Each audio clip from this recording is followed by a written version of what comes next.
Muy bien, pues continuamos. Entonces, efectivamente, glándula lagrimal principal y glándulas lagrimales accesorias con diferentes tipos de secreción que pues nos asocian y nos van a dar pues la estabilidad de la película lagrimal.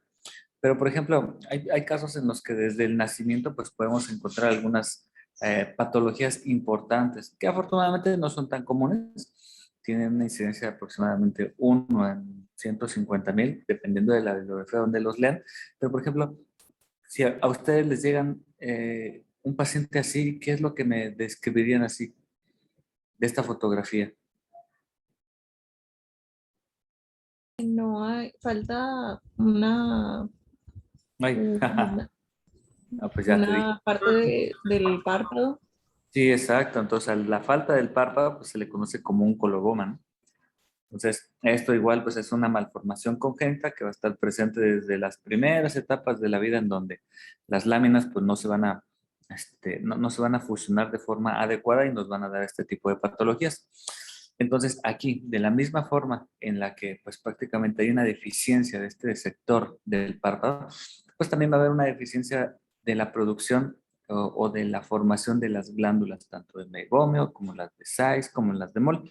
Entonces, pues son pacientes que en algún momento esa deficiencia sí nos puede dar problemas de los ojos secos por secreción y aquí está por exposición, porque en realidad le falta una parte del párpado bastante importante.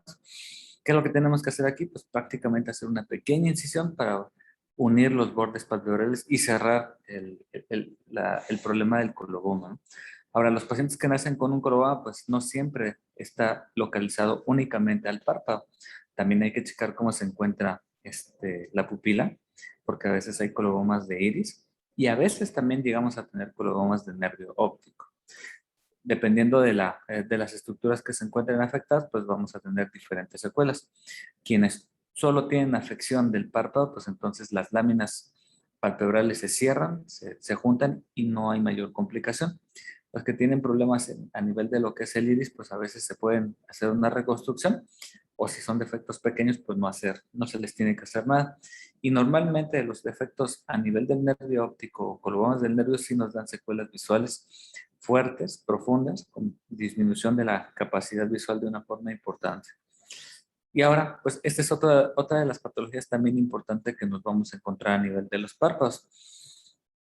Normalmente durante el desarrollo hay la formación de unos pliegues palpebrales que normalmente están pues presentes en todas las personas en nacimiento, en todos los bebés, pero conforme pasa el tiempo, la forma de la cara y algunos otros factores nos van a dar imágenes incluso de que los pacientes pudieran estar cursando con algún grado de estrabismo, especialmente cuando realizan movimientos oculares conjugados, como son hacia la derecha, hacia la izquierda, y darnos el aspecto de que hay un incremento o que se desvía hacia adentro o hacia afuera, dependiendo de lo que los pacientes ahí nos refieran. Ahora, por ejemplo, a ver aquí, alguien que me describa, por favor, la primera fotografía, a ver qué nota como alteraciones ahí en el párpado. Hay secreción. Secreción, ajá, que está pues prácticamente en el borde de todas las pestañas, ¿no? Entonces, esta patología también va a ser frecuentemente que nos la topemos y se conoce como las blefaritis anteriores. La blefaritis es cuando normalmente, pues recuerden que en la piel pues, vamos a tener una flora normal. Cuando por alguna razón se descontrola esta flora o hay un problema traumático o hay un problema de inmunosupresión o hay una exposición pues prácticamente muy alta a agentes patógenos que pueden ser incluso parte de la flora normal, entonces nos pueden ocasionar cuadros infecciosos a nivel de lo que son las pestañas. ¿Qué les hacemos a estas blefaritis? Bueno, estas se conocen como blefaritis anterior y a veces hay que tratarlas con limpieza, con lavado y con la aplicación de antibióticos tópicos o en ungüento, que pueden ir desde ungüentos como tobramicina con dexametasona, y pues por supuesto algo de lubricante. Y una de las cosas o recomendaciones que también damos a los pacientes es que hagan un lavado mecánico a través del lavado de las pestañas y con esto pues generar un barrido de toda esta secreción para que tengan pues una mejor evolución. También tenemos otros trastornos internos en donde también se pueden apreciar cuadros de cicatrización a nivel de lo que es la conjuntiva del tarso. Normalmente recuerden, hay dos tipos de conjuntiva. La conjuntiva tarsal y la conjuntiva vulvar, que de hecho ya debieron así haberla escrito en anatomía. La conjuntiva tarsal es la que recubre la piel del párpado y la conjuntiva vulvar es la conjuntiva que recubre la esclera, es decir, la parte ya blanca del ojo, ¿no? Y va a llegar desde lo que es el limbo esclerocorneal hasta la parte posterior en el fondo de saco, donde se une ya a la conjuntiva del tarso, que le da protección al párpado externo, ¿no? Entonces, estos son los diferentes tipos de conjuntivas que tenemos. Ahora, por ejemplo, ¿qué síntomas nos van a dar? Así como este paciente que tenemos acá, este, donde tenemos múltiples placas de secreción que se van a adherir hacia el borde de las pestañas. Entonces, las principales manifestaciones clínicas por las que lleva el paciente, por las que llega el paciente a consulta son una, pues el prurito; dos, quemazón. A veces hay pacientes que cursan con dolor leve, sensación de cuerpo extraño y lagrimeo, que son pues prácticamente síntomas irritativos generales, ¿no? Esto puede corresponder desde una conjuntivitis a veces alérgica, pero pues el diagnóstico diferencial y o definitivo pues va a ser a través de la exploración. A veces los pacientes tienen tanta secreción a nivel de las pestañas que es muy evidente y ni siquiera necesitamos alguna lámpara de hendidura para poder darle un diagnóstico y manejo al paciente, ¿sí? Entonces, ¿qué es lo que tenemos que hacer? Pues una, dar asistencia primaria, ¿no? Hay que recomendarle bien los bordes palpebrales al paciente con shampoo de bebé para hacer un barrido mecánico. Necesitamos colocar y aplicar compresas calientes. Lo ideal es 2, 3 veces al día, pero por lo menos cada 12 horas durante unos 10 minutos. Y dejar, por supuesto, lágrimas artificiales si es que ya nos empieza a dar un problema de resequedad. ¿Por qué da la resequedad? Por lo que veíamos de la afección de las glándulas. Ya no va a dejar que esas glándulas de meiomio nos aporten la capa lipídica y entonces vamos a tener un ojo seco por evaporación. Ahora, si ustedes dan manejo a este tipo de pacientes y ya les dejaron antibiótico, y ya les dejaron desinflamatorio, y ya les dejaron compresas, y ya les dejaron todo lo que hayamos visto en la clase, pues entonces ahora sí, si el paciente continúa con síntomas, hay que referirlo a oftalmología. Prácticamente este es otro ejemplo en donde todo el borde palpebral se aprecia con una hiperemia, incluso con la presencia de vascularización, que va a llegar hasta el borde de las pestañas y que pues va a volverse de alguna forma crónico, ¿no? Incluso algunos pacientes en los cuadros de meibomitis llegan a presentar así múltiples puntitos blancos, que son las glándulas que se empiezan a volverse disfuncionales. A veces los pacientes cuando tienen una inflamación de una o dos glándulas y se vuelven muy intensos y muy grandes, entonces pues a veces son los pacientes que incluso se apachurran como si fuera un barrito para liberar toda la secreción que se almacena en los fondos de saco y a nivel de lo que son las glándulas de Meibomian. Y pues bueno, el resultado pues puede ser una mejoría pues precisamente por la extrusión y pues por la limpieza, ¿no? Ok.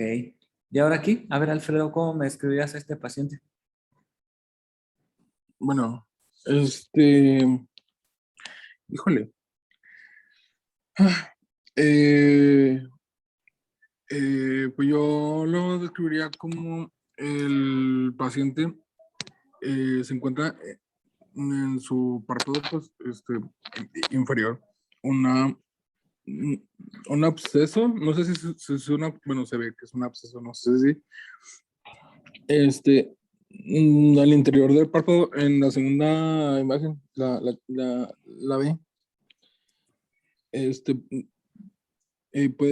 pudiese ser por un agente infeccioso, por lo que se ve en la imagen A, por, por afuera, como se ve rojo, hinchado, como si fuera como un piquete.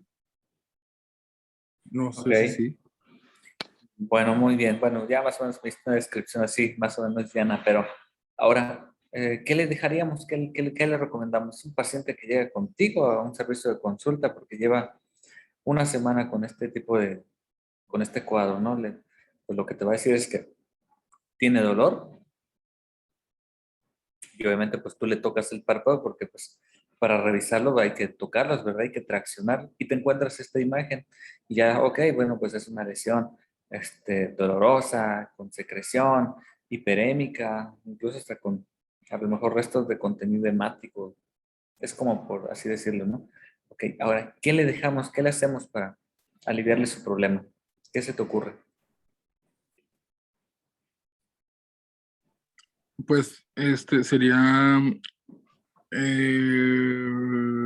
primeramente pues un antibiótico de uso, supongo que tópico y pues lavados, Lavados. aunque pues supongo, o sea, para pues desinfectar en caso de que sea pues, pues, una infección, ya sea por un cuerpo extraño, Ajá. un antibiótico, porque pues está en la zona pues, del ojo. Este, A ver, ponle nombres. Ya vimos antibióticos. Sí, vimos antibióticos, ¿no? Sí, ya los grupos. A ver, ponle nombres. Si está tu paciente ahí, ya lo viste, ya lo revisaste y, doctor, ¿qué me va a dejar, no? Ya. Y mm, agarras tu receta, pones su nombre, pones la fecha y dices, uno. ah, híjoles. Ah, pues, a ver, déjame ver. Pues supongo que mm, Ajá, a ver, échale.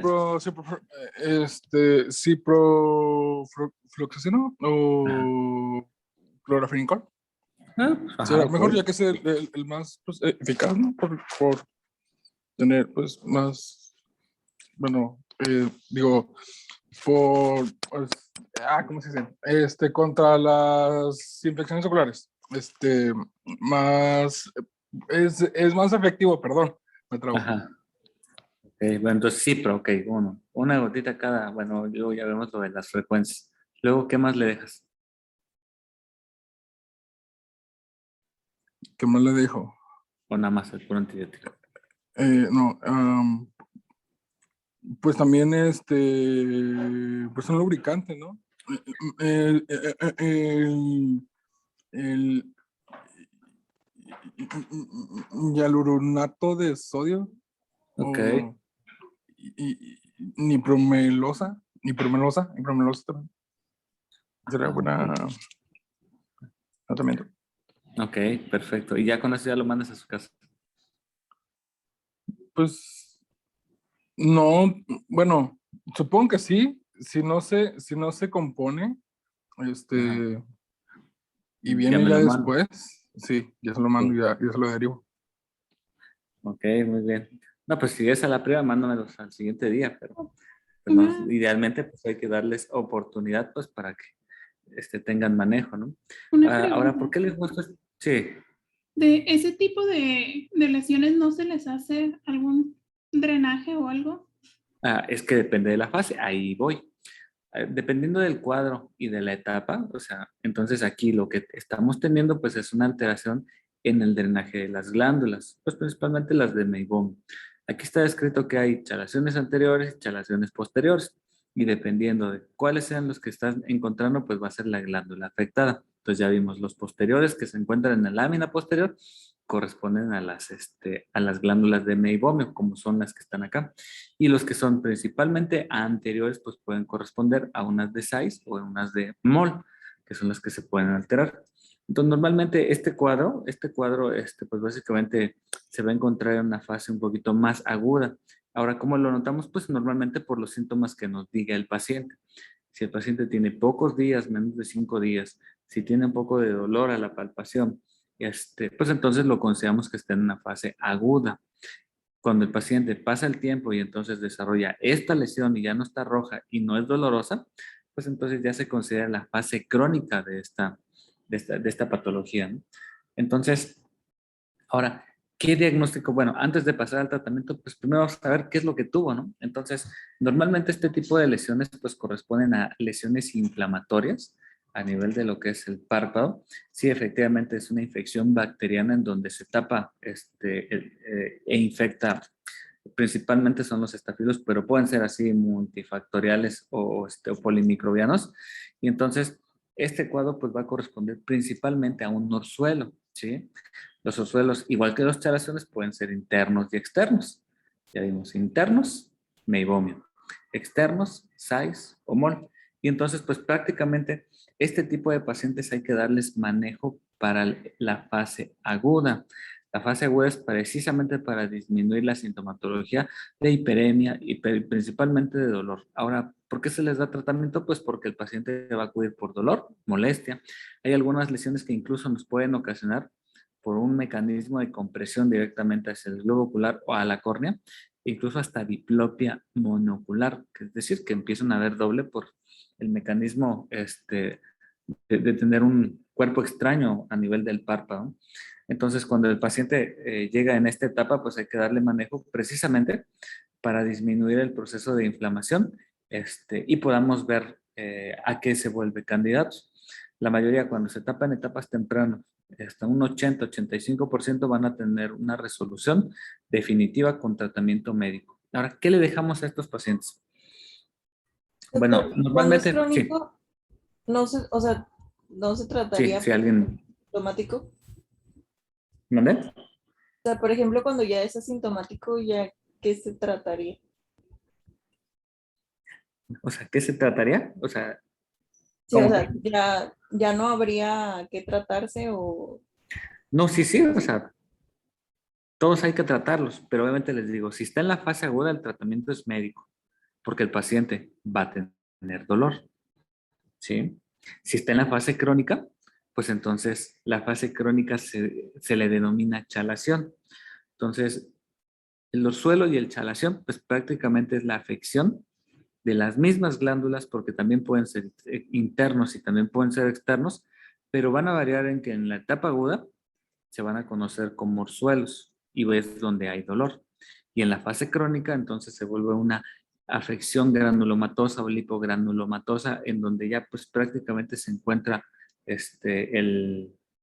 pues la lesión ya en una etapa fría, en una etapa dura, así como la que veíamos acá. Sí, o sea, ya donde tocas y el paciente pues ya no tiene el edema inicial. De hecho, una de las primeras fotografías, así,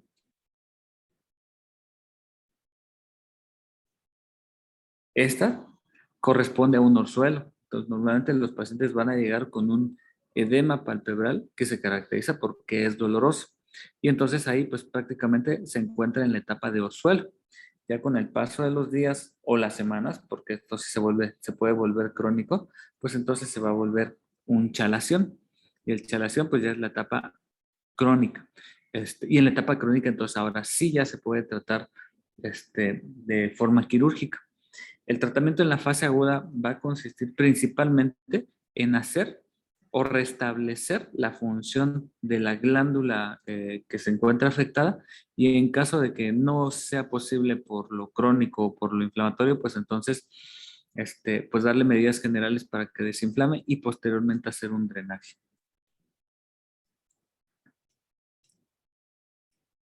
Entonces, diagnóstico diferencial.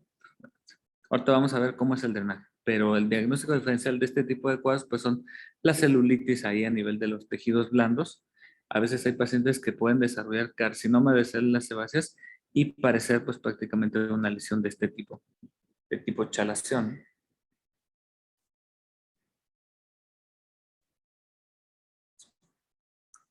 Parecen similares, pero en términos generales, o sea, si uno les pone atención, pues no es lo mismo, ¿no? Los pacientes que tienen así este tipo de lesiones, pues realmente en la parte inferior izquierda, pues ya son lesiones que son sobrelevadas, con vascularización, donde incluso se pierden las pestañas y que corren riesgo de que pues, se vuelva un carcinoma de células basales.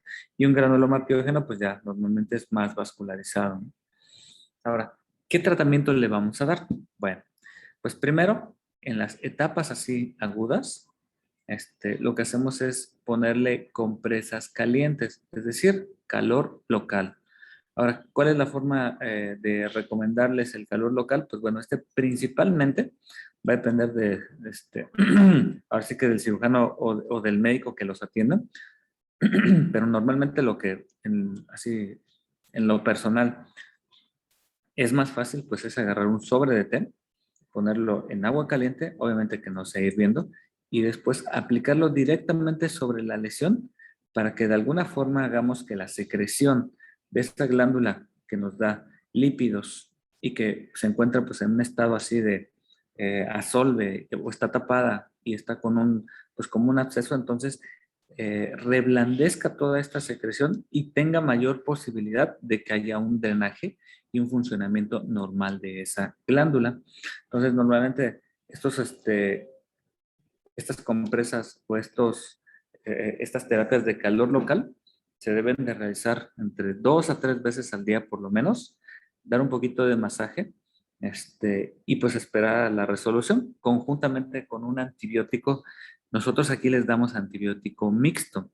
Los antibióticos mixtos son combinaciones entre tobramicina con dexametasona, ciprofloxacino con dexametasona, hay gatifloxacino con prednisolona y como 1000 combinaciones. Bueno, no tantas, sí, pero sí son muchas. Sí. Actualmente tenemos antibióticos que vienen combinados incluso con diferentes tipos de esteroides para tener un efecto y potenciar el efecto desinflamatorio de una forma más efectiva. Pero en el caso de los orzuelos o las chelaziones, lo que dejamos es ciprocondexa o tobracondexa hasta 4 veces al día. Dependiendo de la magnitud del cuadro, pues podemos dejarlo hasta 2 semanas y después de ahí hacer revaloraciones al paciente.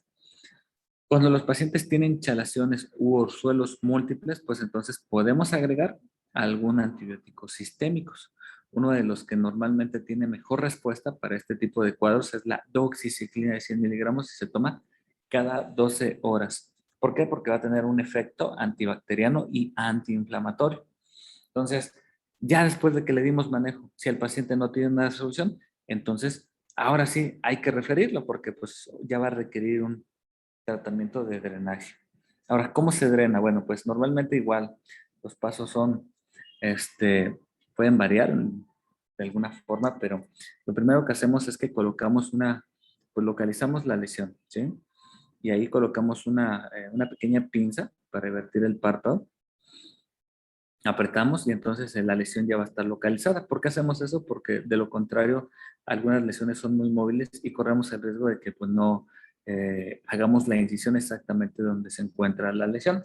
Entonces, posteriormente, después de la aplicación de la pequeña pinza, pues vamos a infiltrar con anestésicos locales que pueden ser lidocaína o el lidocon, bueno, con epinefrina, para que de alguna forma nos dé un efecto vasoconstrictor, porque el párpado tiene pues mucha vasculatura, entonces en cuanto uno lo toca sangra, ¿no? Y después de ahí hacemos una pequeña incisión, ahí con un bisturí, normalmente las hojas que utilizamos son hojas 15, y después con una pequeña cucharilla, pues vamos a hacer como si fuera un legrado, ¿no?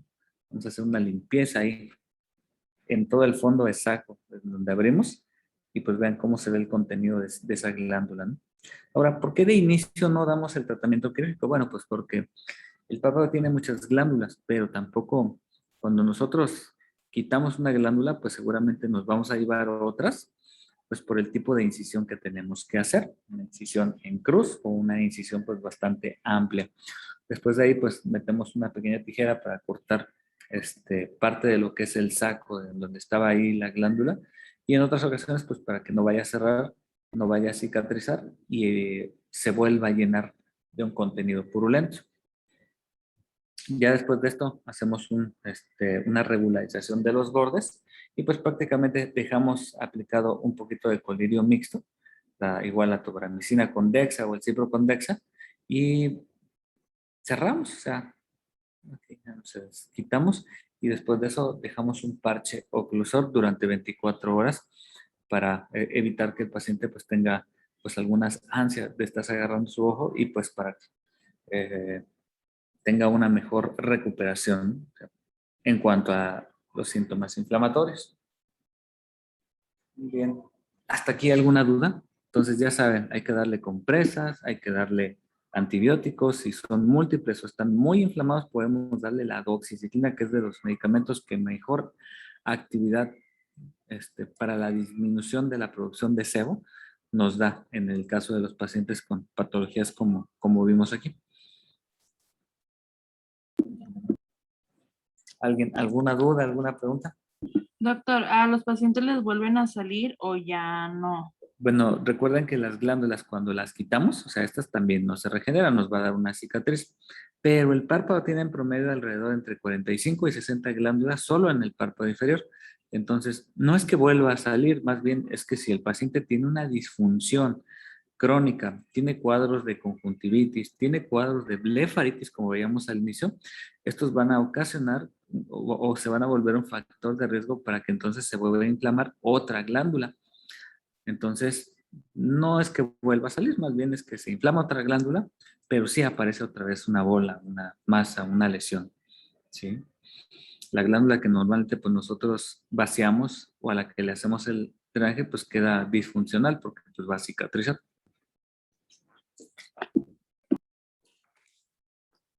Pero sí, hay pacientes que por cuestiones hormonales, por cuestiones de la edad, por cuestiones ambientales, va a tener la tendencia a desarrollar chalaciones múltiples y a veces solamente pasa de un ojo y luego al mes o a los 2 meses o menos tiempo aparece uno en el otro y a veces en el párpado superior y a veces en el párpado inferior y como les decía, a veces en múltiples zonas, ¿no?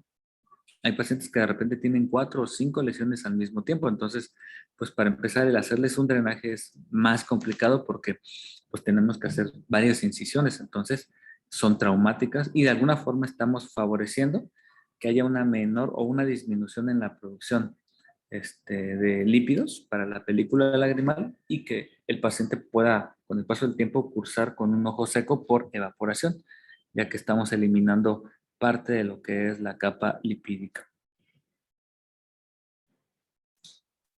Muy bien. Entonces, ya saben, tratamiento inicial y en caso de que no, pues hay que referirlo, ¿no?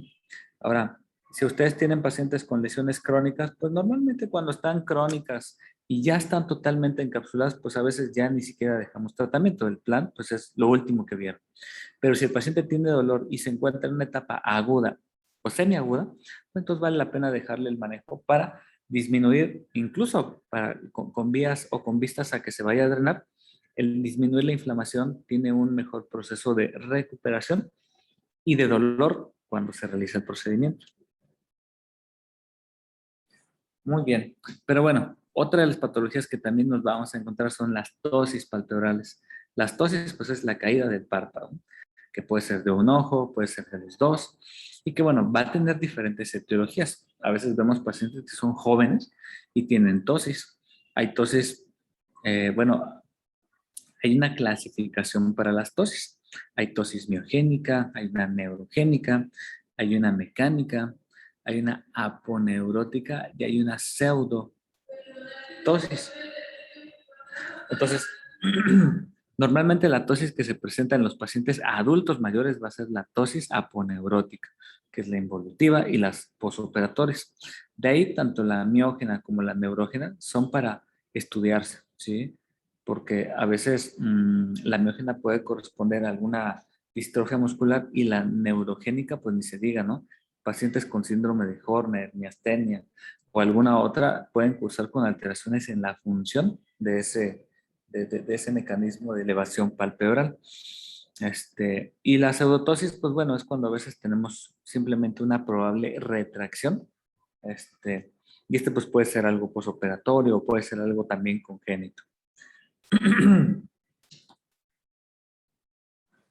Por ejemplo, aquí no podemos pensar que este paciente tenga una tosis por la edad, ¿verdad? Porque se ve relativamente joven.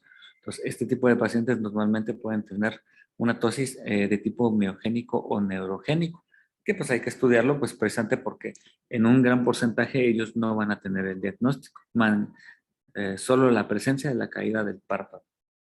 Y a diferencia de la otra fotografía, en donde sí alcanzamos a ver que es un paciente pues ya de edad, entonces este sí se considera como una tosis aponeurótica. Aquí el tratamiento pues puede ser quirúrgico con buena respuesta al tratamiento. Pues aquí es la misma clasificación. Entonces, ¿qué tenemos que hacer? Regresamos, un buen interrogatorio, ¿verdad? Si el paciente es joven, pues desde ahí ya empezamos a buscar, podemos, aspectos o datos relacionados con pues con lo neurológico, con infecciones o afecciones sistémicas más bien, y pues desde ahí tomar pues una determinación de qué es lo que vamos a hacer con los pacientes, ¿no? Entonces, otra vez regresamos, la historia clínica es súper importante, ¿no? El tratamiento es, cuando es por edad, quirúrgico, cuando es síndrome de Horner y esos se estudian y muchas de las veces el manejo es conjunto. Si hay una tosis en la que, aunque sea neurogénica, ya están demasiado caídos los párpados, pues a veces, pues sí, tenemos que hacer o colocar unos hilos o unas riendas al frontal para de alguna forma tener un control, mejor control de la apertura palpebral. Y después vamos a tener otra patología que también se va a presentar principalmente por el envejecimiento, que es el ectropión. Y el ectropión pues no es otra cosa más que la caída del párpado o la eversión del párpado. Y esto es pues porque pues básicamente las láminas ahí del párpado, las láminas tarsales, que normalmente van a estar unidos por algunos tendones hacia lo que es la parte orbitaria, pues van a tener un envejecimiento y una desinserción. ¿Sí? Entonces, este tipo de pacientes que tienen la desinserción, pues van a tener una caída hacia adelante. ¿Cuál es lo importante de estas alteraciones? Bueno, que como normalmente la conjuntiva está expuesta de forma permanente, ya no hay un control de lo que es el mecanismo de parpadeo y entonces van a tener pacientes con ojos secos por exposición que pueden volverse muy graves, incluso hasta llegar a la ulceración. ¿Qué es lo que tenemos que hacer aquí? Pues básicamente regresar estos músculos y estos tendones cantales a su lugar. ¿Cómo? Pues hay que operarlos. La cirugía consiste en reinsertar todos estos tendones hacia la órbita para que otra vez vuelvan a su lugar. Después pues tenemos el otro que es el ectropión, que no es otra cosa más que ahora sí el ojo hacia adentro. Entonces, de la misma forma, cuando tenemos pacientes que llegan a nuestros servicios por cuadros de este tipo de entropiones, entonces lo que hacemos para empezar es resolverles el problema agudo. Entonces, muchas de las veces tenemos que cortar la base de las pestañas para evitar un contacto directo y evitar una inflamación hacia lo que es la superficie de la córnea, ya que esta, pues con el contacto directo y continuo, pues puede ocasionarnos bastantes problemas o problemas muy serios. Ahora, ¿por qué se produce el ojo o el párpado hacia adentro? Bueno, aquí hay varias causas. Entre ellas, una de las que pudiera presentarse son las infecciones no tratadas.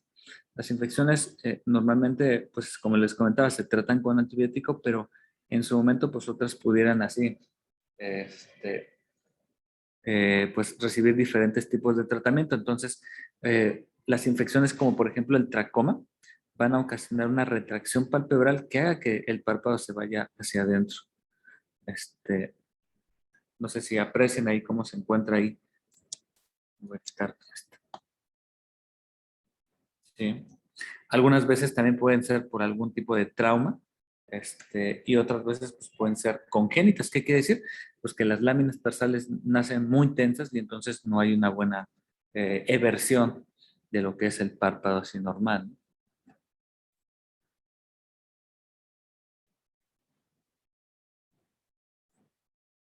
Ahora, ¿qué les hacemos? Pues bueno, aparte de cortar las pestañas, a ellos hay que dejarles un lubricante porque seguramente son pacientes que van a tener problemas de irritación por el contacto directo con el párpado, con las pestañas. Y pues lo mismo, de alguna forma dejar algún antibiótico que puede ser tobramicina, ciprofloxacina o eritromicina. Y pues el lubricante también va a jugar un papel importante para el control y la estabilidad de la córnea. Otra de las anomalías también muy frecuentes son las triquiasis. ¿Qué son las triquiasis? Bueno, es cuando tenemos una alteración. Recuerden que, de acuerdo a la anatomía del párpado, tenemos la línea gris, la lámina anterior y la lámina posterior. Entonces, en la lámina anterior, pues van a encontrarse las inserciones para las pestañas. Entonces, cuando nosotros tenemos un cuadro de triquiasis o distriquiasis, entonces vamos a tener un nacimiento de las pestañas en lugares donde normalmente no deben de nacer. Entonces, ¿qué es lo que nos va a ocasionar esto? Que tengamos unas pestañas despeinadas, ¿verdad? con inserciones en la parte interna, en la lámina interna, en la lámina externa, y que de alguna forma pues pueden contribuir a que unas se vayan hacia adentro, hacia lo que es la conjuntiva y borde palpebral, y que de alguna forma pues también nos causen problemas de irritación severa, ¿sí? ¿Qué hacemos con este tipo de pacientes? Pues bueno, si tiene un número bastante aumentado de pestañas que van y contactan el ojo pues entonces hay que retirarlos, o sea, hay que hacer un retiro mecánico, igual cortarlos y dejar pues antibióticos, dejar lubricantes para evitar que nos vaya a dar algún problema inflamatorio así bastante severo, ¿no? Pues aquí tratamientos sin depilación. Bueno, a veces también está descrita la electrólisis o la crioterapia. Y por supuesto, pues el tratamiento médico. Si hay un dato de infección, pues entonces hay que tratar las infecciones que se pueden agregar. Y ahora, a ver, ya que vimos más o menos la ubicación del párpado, ¿qué me describirían de este paciente?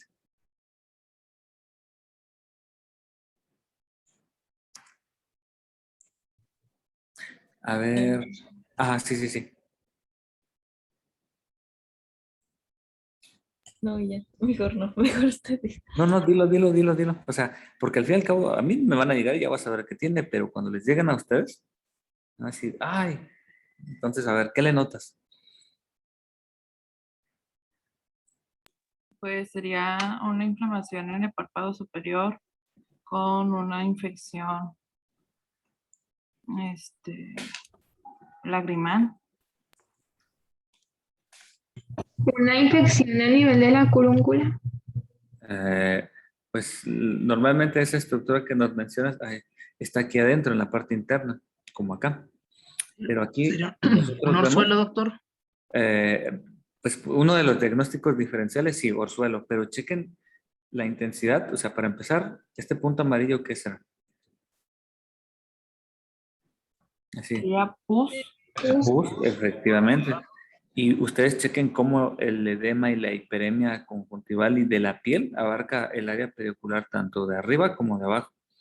Entonces, pues es un proceso combinado, o sea, no, si fuera solamente en el párpado superior, pues sí podríamos pensar que es un orzuelo, pero si es a nivel de lo que son ambos párpados, tanto superiores como inferiores, entonces nos está dando una afección de toda el área periocular. Y tenemos aquí un punto, así, con más hiperemia y con secreción.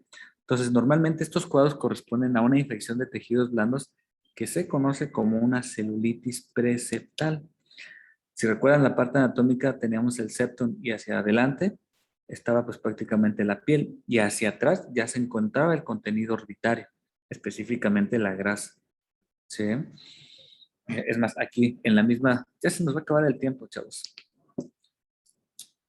Bueno, muy bien. Pues si no, mañana seguimos.